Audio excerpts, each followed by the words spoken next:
सबको लगता है कि ऋषभ शेट्टी एक ही दिन में स्टार बन गए। जैसे कंटारा रिलीज होते ही लाइफ बदल गई। लेकिन क्या आपको पता है कि इस मूवी के पीछे एक कहानी है जो फिल्म से भी ज्यादा सिनेमैटिक है? ये सिर्फ एक डायरेक्टर या एक्टर की जर्नी नहीं है, ये एक छोटे टाउन के लड़के का सफर है जो अपने ड्रीम्स को लेकर निकला और पूरे इंडियन सिनेमा का नैरेटिव बदल दिया। कंटारा के जंगल के पीछे छुपी हुई एक और स्टोरी है जो बहुत कम लोग जानते हैं, ऋषभ शेट्टी की रियल कहानी। आज हम उसी अनटोल्ड जर्नी में उतरेंगे जहां स्ट्रगल है, फेलियर्स है, लेकिन साथ ही विजन और बर्निंग पैशन भी है जिसने उन्हें बना दिया एक अलग लेवल का फिल्म मेकर। ऋषभ शेट्टी की कहानी शुरू होती है कर्नाटक के उडुपी डिस्ट्रिक्ट के एक छोटे से कोस्टल टाउन केरडी से।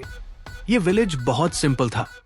फिशरमैन कम्युनिटी, लोकल रिचुअल्स और ट्रेडिशंस यहाँ की डेली लाइफ का हिस्सा थे। ऐसे एनवायरनमेंट में बचपन बिताने वाले ऋषभ के अंदर नेचर और कल्चर के लिए एक डीप कनेक्ट बन गया। विलेज फेस्टिवल्स में होने वाले भूता कोला जैसे ट्रेडिशनल रिचुअल्स, लोक कथाएं और फोक परफॉर्मेंसेस ने उनके इमेजिनेशन को बचपन से ही इंस्पायर किया। लेकिन छोटे गांव से निकलकर फिल्म इंडस्ट्री में जगह बनाना आसान नहीं था। ऋषभ के मन में स्कूल के टाइम से ही कुछ बड़ा करने का सपना था। पढ़ाई कंप्लीट करने के बाद वो पहले मंगलुरु और फिर बेंगलुरु चले गए। यहीं से उनकी रियल जर्नी स्टार्ट हुई। कॉलेज में रहते हुए उनका इंटरेस्ट थिएटर और परफॉर्मिंग आर्ट्स की ओर बढ़ा। थिएटर स्टेज पर खड़े होकर उन्होंने पहली बार फील किया कि यही वो रास्ता है जिस पर वो पूरी लाइफ चलना चाहते हैं। बेंगलुरु में शुरुआत के दिन बहुत टफ थे। न कोई गॉडफादर था, न फिल्म बैकग्राउंड। बार बार ऑडिशंस में रिजेक्शन मिला, छोटी मोटी रोल्स ही ऑफर हुए। सर्वाइवल के लिए उन्होंने एड्स और छोटे प्रोजेक्ट्स भी किए। कई बार असिस्टेंट डायरेक्टर की तरह काम किया, कई बार साइड रोल्स निभाए। उस समय ये सब ग्लैमरस नहीं था, लेकिन यहीं से उन्होंने फिल्म मेकिंग को गहराई से समझना शुरू किया। बहुत लोग ऋषभ को सिर्फ कंटारा से जानते हैं, लेकिन उससे पहले उन्होंने सरकारी हाई, प्रा, शाले, कसरगोदू, कोडुगे, रमन्ना राय जैसी फिल्म डायरेक्ट की थी। ये मूवी भले ही पैन इंडिया लेवल पर फेमस नहीं हुई, लेकिन कन्नड़ा इंडस्ट्री में इसे क्रिटिक्स ने बहुत अप्रिशिएट किया। इस फिल्म ने प्रूव किया कि ऋषभ का विजन अलग है। कहानी सिंपल थी, रूरल बच्चों और एजुकेशन सिस्टम पर सेटायर, बट जिस ऑनेस्टी और डेप्थ से उन्होंने इसे बताया, उससे लोगों को लगा कि ये डायरेक्टर अलग सोच रखता है। सरकारी शाले ही वो टर्निंग पॉइंट था जिसने ऋषभ के अंदर के डायरेक्टर और राइटर को पहचान दिलाई। उस समय शायद कम लोग सोचते होंगे कि यही आदमी आगे चलकर ऐसी फिल्म बनाएगा जो पूरे इंडिया में सेंसेशन बन जाएगी। अर्ली स्ट्रगल्स ने उन्हें टफ और पेशेंट बनाया। छोटे छोटे कामों से लेकर थिएटर और फिर क्रिटिकल रिकॉग्निशन तक हर स्टेप ने उन्हें शेप किया। अगर ये सब बैकग्राउंड नहीं होता तो शायद कंटारा जैसी मास्टरपीस कभी पॉसिबल ही नहीं होती। यानी कंटारा का सीड कई साल पहले ही बोया जा चुका था।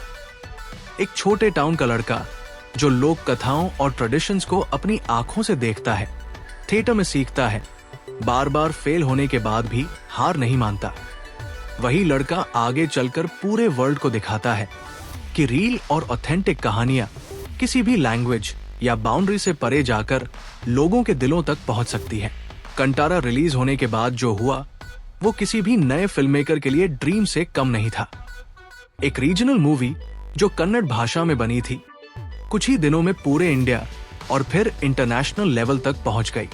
नॉर्मली ऐसा बहुत रेयरली होता है कि कोई छोटी बजट की फिल्म इतनी बड़ी ग्लोबल फेनोमेनन बन जाए, लेकिन कंटारा ने प्रूव कर दिया कि अगर कहानी ऑथेंटिक है और प्रेजेंटेशन पावरफुल है तो लैंग्वेज कोई बैरियर नहीं होती। ऋषभ शेट्टी अचानक स्पॉटलाइट में आ गए।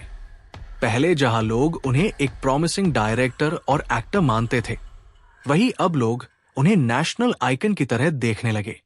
सोशल मीडिया पर उनके डायलॉग्स और सीन्स वायरल होने लगे। हर जगह उनकी तारीफ होने लगी।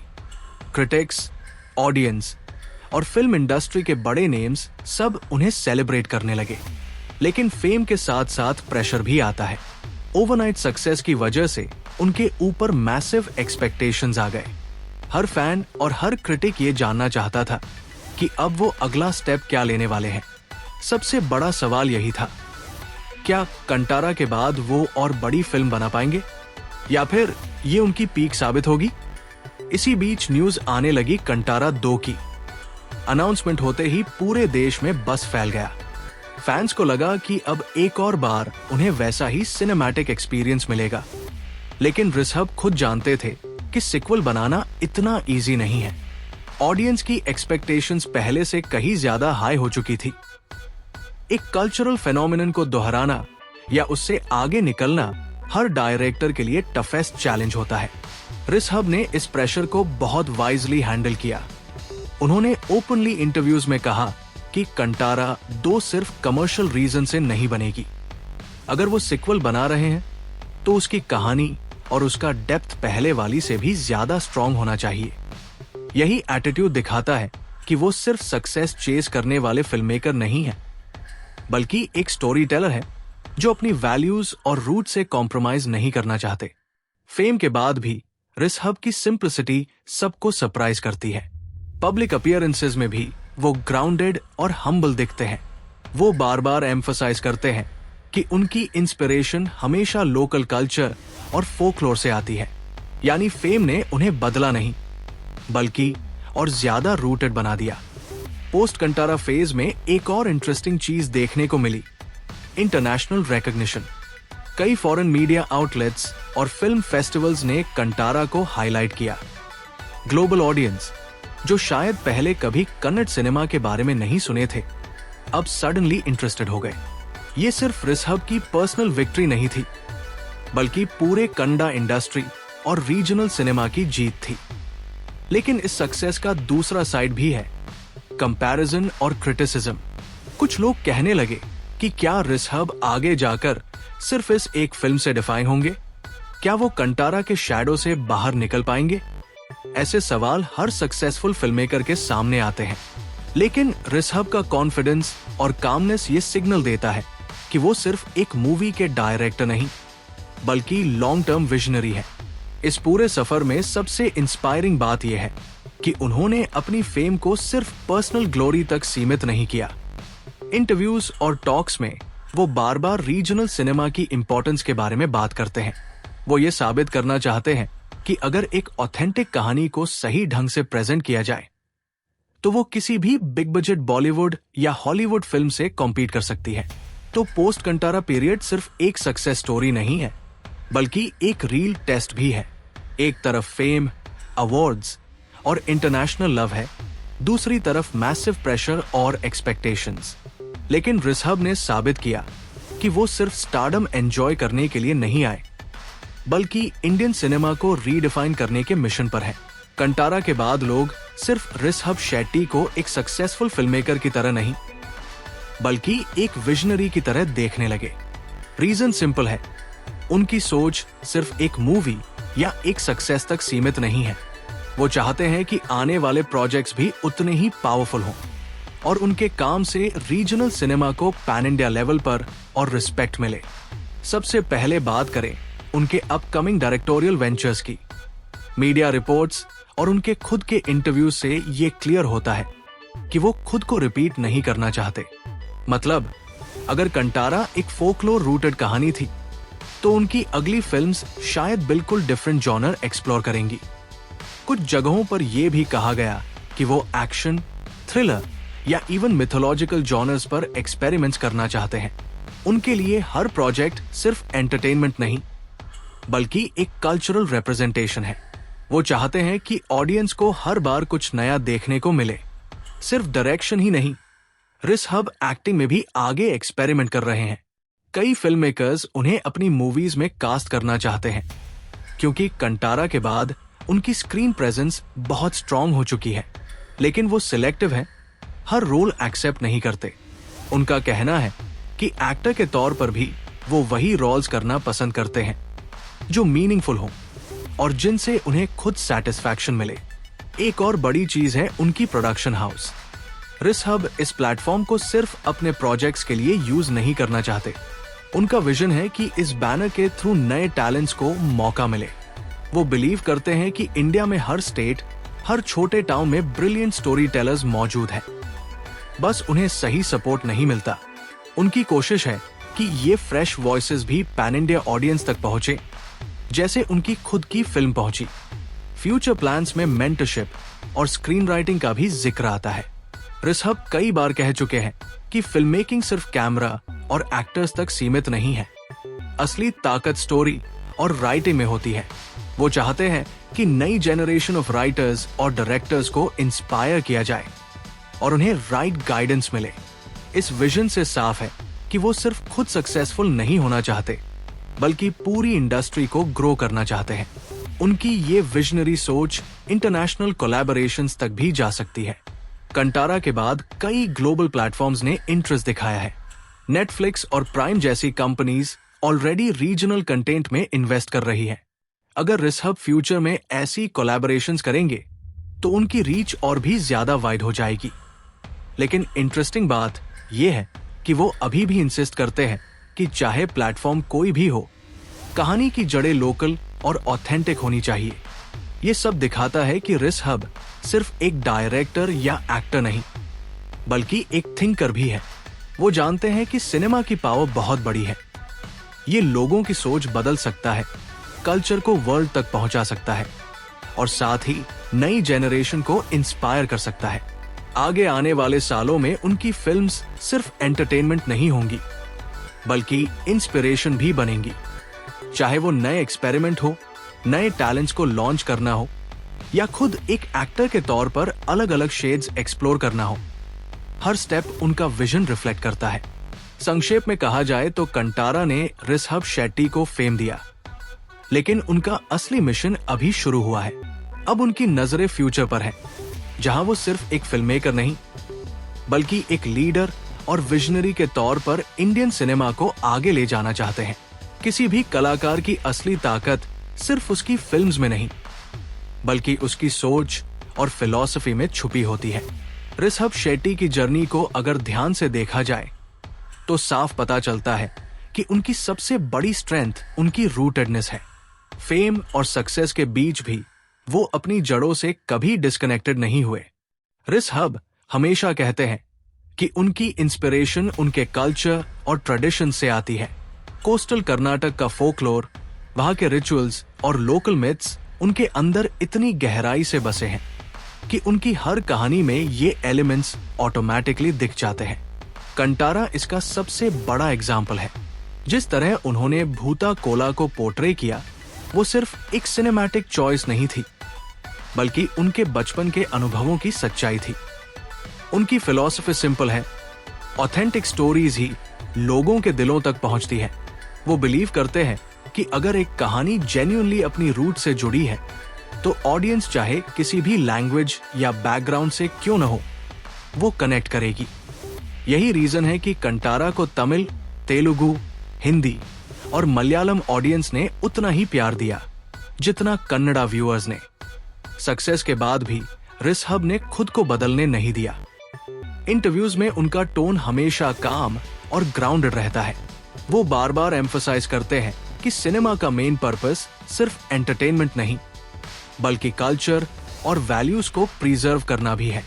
उनका मानना है कि ग्लोबल ऑडियंस तक पहुंचने का सबसे अच्छा तरीका यही है कि हम अपनी लोकल स्टोरीज को ईमानदारी से दिखाएं। उनके इस अप्रोच ने रीजनल फिल्म मेकर्स को भी कॉन्फिडेंस दिया है। पहले कई डायरेक्टर्स सोचते थे कि उनकी कहानियां केवल उनके स्टेट तक लिमिटेड है, लेकिन रिसहब का सक्सेस ये प्रूफ है कि अगर कहानी दिल से कही जाए तो वो पैन इंडिया और इवन ग्लोबल लेवल तक रेसोनेट कर सकती है। ये इम्पैक्ट सिर्फ उनके लिए नहीं, बल्कि पूरी रीजनल सिनेमा इंडस्ट्री के लिए गेम चेंजर साबित हुआ है। रिसहब का एक और इम्पोर्टेंट पहलू है उनका डेडिकेशन टुवर्ड्स ऑथेंटिसिटी। आज की फिल्म इंडस्ट्री में अक्सर मेकर्स कॉम्प्रोमाइज कर लेते हैं, कमर्शियल प्रेशर की वजह से स्टोरी को डाइल्यूट कर देते हैं, लेकिन रिसहब ने दिखाया कि रील और रॉ प्रेजेंटेशन भी इक्वली सक्सेसफुल हो सकती है। यही रीजन है कि ऑडियंस उन्हें सिर्फ एक डायरेक्टर या एक्टर नहीं, बल्कि एक ऑथेंटिक स्टोरी टेलर मानती है। उनकी पर्सनल फिलॉसफी ये भी कहती है कि फिल्ममेकर का काम सिर्फ कैमरा और सेट्स तक सीमित नहीं है। फिल्ममेकर को सोसाइटी का मिरर भी बनना चाहिए। रिसहब की मूवीज में अक्सर ऐसा देखने को मिलता है कि वो ऑडियंस को सिर्फ एंटरटेन नहीं करते, बल्कि सोचने पर भी मजबूर करते हैं। चाहे एजुकेशन सिस्टम पर सैटायर हो या फिर फोकलोर की स्पिरिचुअल डेप्थ, हर बार उनकी स्टोरीज एक डीपर मीनिंग लेकर आती है। इसका असर ये हुआ कि अब new generation of film makers उन्हें रोल मॉडल मान रही है। कई लोग ओपनली कहते हैं कि रिसहब शेट्टी ने प्रूव किया है कि बिना कॉम्प्रोमाइज किए भी ब्लॉकबस्टर बनाना पॉसिबल है। उनकी सक्सेस ने रीजनल स्टोरीज को एक नई पहचान दी और फिल्म मेकर्स को इंस्पायर किया कि वो भी अपनी जड़ों से जुड़ी कहानियों पर ट्रस्ट करें। आखिरकार रिसहब की मिस्टीक उनके वर्क से ही नहीं, बल्कि उनकी सोच से भी आती है। ग्राउंडेड रहना, कल्चर को रिस्पेक्ट करना और ऑथेंटिसिटी पर फोकस करना, यही वैल्यूज उन्हें बाकी फिल्ममेकर से अलग बनाती है। रिसहब शेट्टी की जर्नी अभी पूरी नहीं हुई है, बल्कि असली लेगेसी अब बननी शुरू हुई है। कंटारा जैसी फिल्म ने उन्हें सिर्फ एक ब्लॉकबस्टर डायरेक्टर नहीं बनाया, बल्कि एक कल्चरल एम्बेसडर की तरह एस्टैब्लिश कर दिया है। अब लोग उन्हें सिर्फ कन्नड़ा इंडस्ट्री के हीरो की तरह नहीं देखते, बल्कि पूरे इंडियन सिनेमा की नई आवाज मानते हैं। उनका सबसे बड़ा कंट्रीब्यूशन है कन्नड़ा सिनेमा को नई पहचान देना। पहले तक कन्नड़ा फिल्म्स अक्सर रीजनल लेवल तक ही सीमित रहती थी, लेकिन कंटारा ने इस धारणा को बदल दिया। अब लोग ये मानने लगे हैं कि कन्नड़ा स्टोरीज भी पैन इंडिया लेवल पर उतनी ही पावरफुल हो सकती है जितनी किसी भी दूसरी इंडस्ट्री की। ये शिफ्ट रिसहब की वजह से पॉसिबल हुआ। उनकी फिल्म्स ने कर्नाटक की रिच हेरिटेज और ट्रेडिशंस को पूरे देश और दुनिया तक पहुंचाया। कंटारा देखते समय ऑडियंस ने कोस्टल कर्नाटक के लोक नृत्य, अनुष्ठान और कल्चरल डेप्थ को करीब से महसूस किया। यही वजह है कि लोग उन्हें सिर्फ एक डायरेक्टर नहीं, बल्कि एक स्टोरी टेलर मानते हैं जो अपने कल्चर का ट्रू रिप्रेजेंटेशन करता है। आने वाले समय में उनकी लेगेसी 2 लेवल्स पर बनेगी, एक सिनेमैटिक और दूसरी कल्चरल। सिनेमैटिक लेवल पर वो फ्यूचर प्रोजेक्ट्स और एक्सपेरिमेंट से अपनी पहचान और स्ट्रॉन्ग करेंगे। हर नई फिल्म उनके कैलिबर और इमेजिनेशन को और ऊंचा ले जाएगी। वही कल्चरल लेवल पर वो रीजनल सिनेमा के लिए एक टॉर्च बियरर बने रहेंगे। उनकी सक्सेस ने साबित कर दिया है कि इंडिया के हर कोने की कहानियां यूनिवर्सल बन सकती है। उनके आगे का रास्ता चैलेंजेस से भरा हुआ है। हर बड़ी सक्सेस के बाद ऑडियंस की एक्सपेक्टेशंस मल्टीप्लाई हो जाती है। अब लोग सिर्फ एक अच्छी फिल्म नहीं, बल्कि हर बार एक फेनोमेनन एक्सपेक्ट करेंगे। लेकिन अगर उनकी पास्ट जर्नी को देखें तो लगता है कि रिसहब इस प्रेशर को स्ट्रेंथ में बदल देंगे। लॉन्ग टर्म इम्पैक्ट की बात करें तो उनकी लेगेसी इस बात में छुपी है कि उन्होंने फिल्म मेकर्स को ये करेज दिया कि वो अपनी लोकल स्टोरीज पर भरोसा करें। अब और भी रीजनल फिल्म मेकर्स सोच रहे हैं कि अगर रिसहब कर सकते हैं तो हम भी कर सकते हैं। यही रिपल इफेक्ट उनकी सबसे बड़ी जीत है। तो आगे का रास्ता साफ है। रिसहब शेट्टी सिर्फ डायरेक्टर या एक्टर बनकर नहीं रहेंगे, वो एक मूवमेंट का हिस्सा बन चुके हैं। उनकी लेगेसी आने वाली जेनरेशन को इंस्पायर करेगी कि सिनेमा सिर्फ ग्लैमर और बॉक्स ऑफिस तक सीमित नहीं, बल्कि कल्चर, आइडेंटिटी और ऑथेंटिसिटी का भी मीडियम है। रिसहब शेट्टी की जर्नी हमें ये सिखाती है कि सक्सेस किसी शॉर्टकट से नहीं आती। एक छोटे से कोस्टल टाउन से लेकर ग्लोबल स्टेज तक का सफर आसान नहीं था। थिएटर के छोटे रोल्स, बार बार होने वाले रिजेक्शंस और एंडलेस स्ट्रगल्स, ये सब माइलस्टोन्स बने। लेकिन इन स्ट्रगल्स ने ही उनके अंदर वो स्ट्रेंथ और क्लैरिटी दी जिसकी वजह से कंटारा जैसी फिल्म पॉसिबल हुई। उनकी स्टोरी सिर्फ एक फिल्ममेकर की पर्सनल अचीवमेंट नहीं है, बल्कि पूरे इंडियन सिनेमा के लिए इंस्पिरेशन है।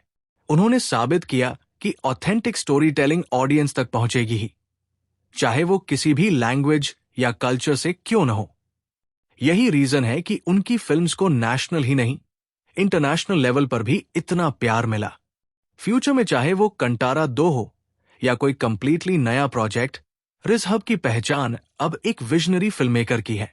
वो सिर्फ एंटरटेनमेंट क्रिएट नहीं करते, बल्कि कल्चर और आइडेंटिटी को भी स्क्रीन पर शोकेस करते हैं। यही उनका असली डिफरेंस है। उनकी जर्नी हर एस्पायरिंग फिल्ममेकर और हर क्रिएटिव व्यक्ति के लिए एक मैसेज है। अपने रूट्स पर ट्रस्ट करो, कॉम्प्रोमाइजेस मत करो और अपनी कहानी को ऑनेस्टी से प्रेजेंट करो। सक्सेस शायद तुरंत न मिले, लेकिन जब मिलेगी तो पूरी दुनिया रिकॉग्नाइज करेगी। इसलिए ऋषभ शेट्टी का नाम सिर्फ आज की हेडलाइंस में नहीं, बल्कि आने वाले सालों तक इंडियन सिनेमा की हिस्ट्री में गोल्डन लेटर्स में लिखा जाएगा।